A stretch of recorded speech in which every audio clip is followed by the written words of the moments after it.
This is Larry Henares making your day with the first part of an article I wrote on Information Age, chapter, The Computer and Electronic Urinals. And I quote, "The first time I ever got close to understanding what a computer is all about was when I was a student at MIT, and not Mapua, in Cambridge, Massachusetts. Oh, centuries ago as time is counted by the very young. I had a professor named Dr.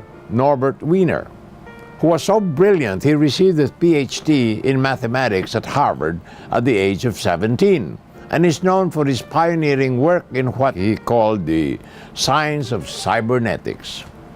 Cybernetics is a comparative study of the automatic control system formed by the nervous system and the brain, and by electromechanical communication systems and devices such as computing machines, thermostats, and photoelectric sorters, which laid the basis for the design of modern computers.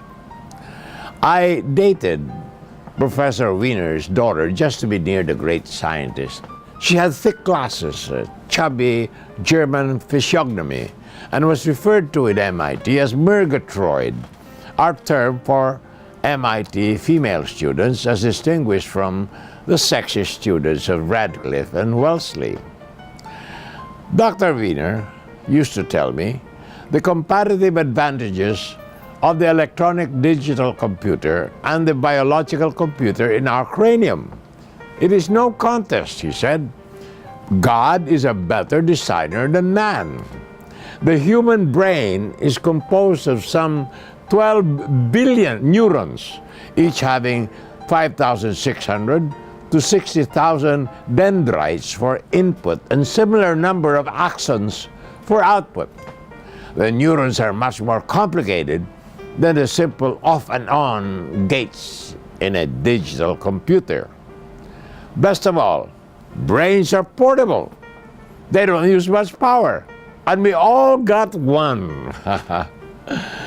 So while microcomputers may usher a new era, as important to brain power as the Industrial Revolution was to muscle power, man's mind will always be in charge, according to my professor Norbert Wiener. More about this after these messages. This is Larry Henares making your day with the first part of an article I wrote on Information Age, chapter, The Computer and Electronic Urinals. And I continue to quote, "In Harvard, just a few blocks away from my school, there was this famous IBM Mark I built during World War II and operated from 1944 to 1959. It was called the Automatic Sequence Controlled Calculator. It was an electromechanical computer since it used gears and relays, not vacuum tubes. It was really slow. It took 0.3 seconds to add or subtract, 6 seconds to multiply, and 11.4 seconds to divide. Just to find the sign of an angle took a full minute, and Mark I was as big as it was slow, 51 feet long, and it weighed 5 tons.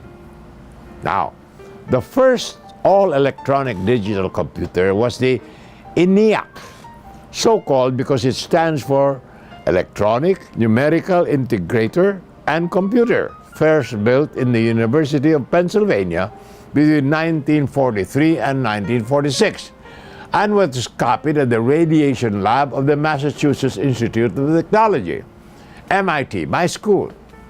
ENIAC was a number-crunching monster, the biggest electronic contraption of its size.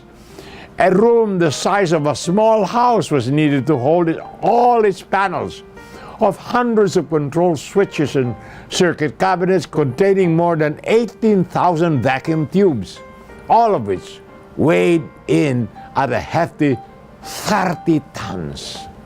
ENIAC proved that super complicated electronic computers would work. I remember it took 5 days to program the machine so it can solve a problem in 10 seconds. And a group of us succeeded in programming an electronically operated urinal with arms and levers that moved the cup fast enough to wherever the stream of urine would fall, measuring the trajectory by means of an electric eye. It also had fingers to open the zipper and withdraw the you-know-what to allow it to discharge, shake it 3 times, and put it back.